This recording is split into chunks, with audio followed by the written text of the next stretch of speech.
मला असं वाटतं की सनेजचे शेतीचे प्रोडक्ट भारतात नंबर 1 झालेत. सनेजचे शेतीचे प्रोडक्ट जे सेंद्रिय शेतीवर काम करतात ते मला असं वाटतं इंडियातले सगळे प्रोडक्ट एकीकडे आणि सनेजचे प्रोडक्ट एकीकडे. वाय ऑर्गॅनिक का? कारण की तिथं तुम्हाला 1000 रुपयाचं खत लागणार आहे, तिथं 6000 काम होऊ राहिले, 6-6.5 मध्ये. मातीची सुपीकता वाढ राहिली, माल चांगला निघू राहिलाय, पाणी कमी लागू राहिलंय, त्यानंतर माल क्वालिटी निघू राहिलाय, माल जास्त निघू राहिलाय.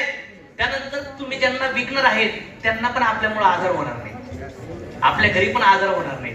मला असं वाटतं याच्यामुळे आपण ऑर्गॅनिक पाहिजे. काय वाटतं तुम्हाला?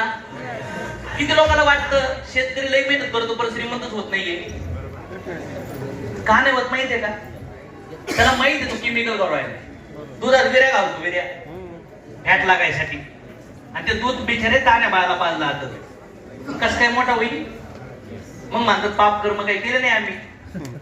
स्वतःच्या फायद्यासाठी कळतंय आता काढायचं म्हणून युरिया, ते काय फवारण्या, दनादन, जिथं काहीच न वापरता जर 5 पोते येत असतील आणि काही दुनियादारीचा केमिकल वापरून जर 7 पोते येत असतील तर सगळ्यात महत्वाचं मी म्हणतोय, मग जर पैसेच कमवायचे तर चोऱ्या करा. काय करा? डायरेक्ट इनडायरेक्ट स्वतःच्या घरी कॅन्सर, लहान पोरं बाया वगैरे आज cancer, diabetes, BP, haemorrhage, stroke येऊ राहिला की नाही येऊ राहिला? याची